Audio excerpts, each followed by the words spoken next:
Hey everybody, welcome to Council Chat. With me today is my good friend, Bryan Frye, council member for District 5. Absolutely. And you should introduce yourself, too. Oh, I'm new at this, so you guys got to bear with me. Bryan's got a bit more experience in the media than I do, so I appreciate all the tips. My name's Mike Hoheisel, council member from District 3, and I hope you're all staying warm and safe out there today. We got a real quick podcast for you today. We don't have much on the agenda, so just talk real quick about the process of reviewing the Board of Bids. When we put items out for bid, qualified staff will look them over and pass along suggestions for us. So they look at many factors. Mostly it's about the best bang for the buck, cost effectiveness, but also the reputations of the people who are putting the bids in, and anything we have, any issues we've had in the past with them on any previous work we've done. So that's something, just a little tidbit for you to know. I'm learning this as I go along as well. Yeah, and it's pretty interesting. You know, I've been on council now 6 years, and welcome aboard officially. I appreciate our that. first podcast together. So don't be nervous. This is fine. This is just two council members talking. So, but I've been on council 6 years, and when I first started, we didn't used to do the Board of Bids as part of the council agenda. And so that was a movement to make more transparency and to let the public know our Board of Bid process and the bids that we are approving. And so that's why we do it at the beginning of the council meetings now. And I think it's been a good thing because there have been some times where we've questioned some of those bids and asked more specific information. And I think that's been good government. So that's an important part of our process. And you're right, this week we don't have a lot on our agenda, so maybe the Board of Bids will take the bulk of the meeting. So, this week we don't have any new business items, no carryover, and just consent, which is odd for a regular business meeting, but sometimes that's the way that happens. There will be times when we have very long council meetings with many items. So this one we should take, hey, thank you. Right. A little chance to catch up on emails and so forth. But it's rare. Normally we do have, 5 or 6 items on new business. This just happened this way this week. So Hey, pizza party afterwards. there we go. But we do have some consent items, which typically we approve all at once. These are just normal business routine items that don't require a lot of public comment. So it does make for a quicker meeting. I do want to give a quick shout out to our staff this week with all of the snow that we got. And this was an unusual snowfall in that we had, 6 inches in 24 hours over 2 different snowfalls. And so put a lot of pressure on our staff. And we've got 65 trucks treating the streets. And yes, I think everybody wants to have that truck on their street at the time that they want it. But with 5,100 lane miles, that's very hard to do. Right.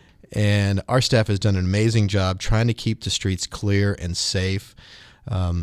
People get a little impatient. We just need to remind ourselves to slow down, that these big snowfall events are, not very often. They come along once every 10 years, but when they do, it's inconvenient for everyone. I get it. I mean, people have to make special arrangements for daycare because schools are closed, or you trying to get into work, and it gets frustrating. But our staff, I think, did a fantastic job pre-treating the streets, staying after it, and trying to keep the roads as safe and as clear as possible. And I think you probably agree on that. Oh yeah, nothing but props for our men and women working out there. They're freezing their butts off, trying to keep us safe, trying to keep the streets cleared.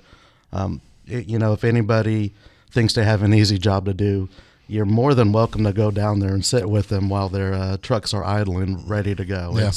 It's cold down there, and also a special shout out to our first responders. Yes. who they've kept going as well. Our city, there's aspects of it that will never sleep, never cease, and I just want to thank all the brave men and women who are pushing through in these times as well. Yeah, so if you see one of our snowplow drivers or a first responder at a quick trip, buy them a cup of coffee, buy them a hot chocolate, thank them for the work that they're doing. I mean, I know it's expected work, but in times and conditions like that, it's a little tougher. And so, do them a solid. Buy them a chocolate, buy them a a cup of coffee. Just tell them thank you. Absolutely. Show them all the appreciation they deserve. And if you really want to know where the snowplows are, you can go to wichita.gov, and under the Public Works section, there is a virtual real-time map of where all the snowplows are at any one time. And so you can track them. You can see what streets they've been on in the last 24 hours and where they're at. And that's for a technology virtual geek guy like me, that's kind of cool. Oh, yeah. So one of these days, I hope to ride in a snowplow while they're doing it and see it from their perspective. Oh, I'm sure they'd love to have you. Good conversations all around. Yep. Yeah. So, again, it's a major snowfall event, and it's always refreshing to know that we have men and women out there looking out for us. Yep. So just take extra time, be extra cautious, and be patient. I think by this weekend, most of the roads should be very clear. And we get back to normal conditions. But we definitely needed the snow, just a little inconvenient for the time being. So yeah, and I know the kids really appreciated being able to go out sledding. I took my little girl out and went down one time, and that was enough for me. But seeing the kids out there sledding, it just brings back all the warm memories. I know my back didn't appreciate it. I snowboarded 3 driveways, and I'm not young enough to do that anymore. So I'm glad it's over and done with. So. Recovery time is lots of Advil. Yeah, as you get older, we're finding that out. Yep. So has it been good so far? I mean, you've been 3 weeks in now, right? Yeah. Is that about right? Yeah. I'm learning something new every day. It's really been a good experience. Yeah. A positive experience. I talked a little last week. Nothing but praise for the staff. Nothing but praise for my coworkers, other people on council. They've all looked out for me. They've all given me tips on how to deal with just the daily stresses of this job, in which there are plenty.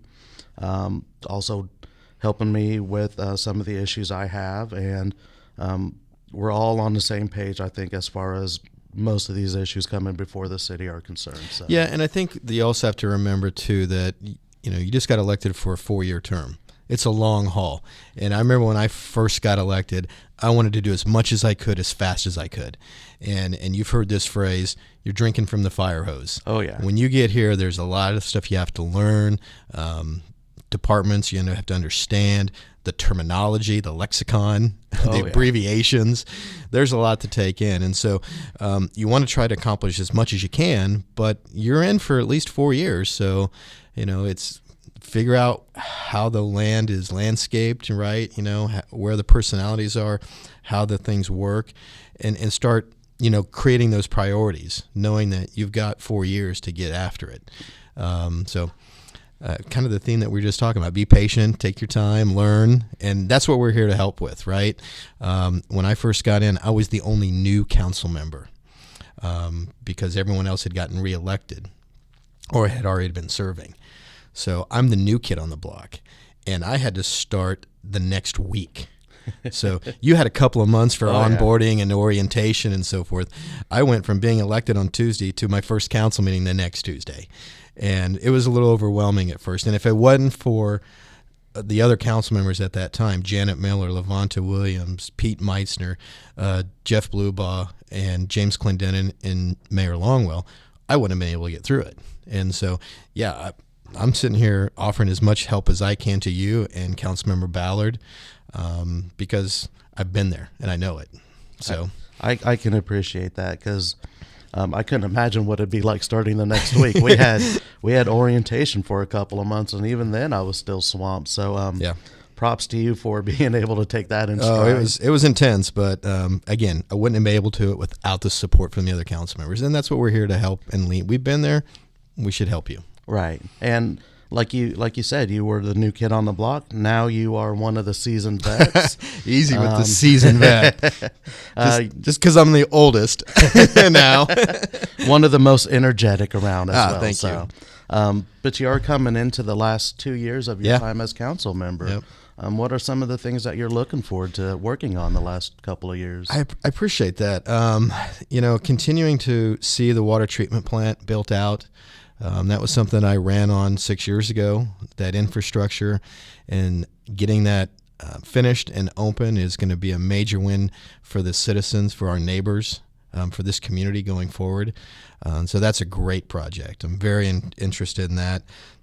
Certainly our economic development efforts following COVID and how we continue to build this city and reopen it, what we do with ARPA money, and then also just the continued riverfront development activity with the baseball stadium and where else we go from that. The whole DO school and those 5 empty buildings getting repurposed and new life, that's exciting. Continue to see the growth in downtown. Out in my district, continuing to make the public safety improvements.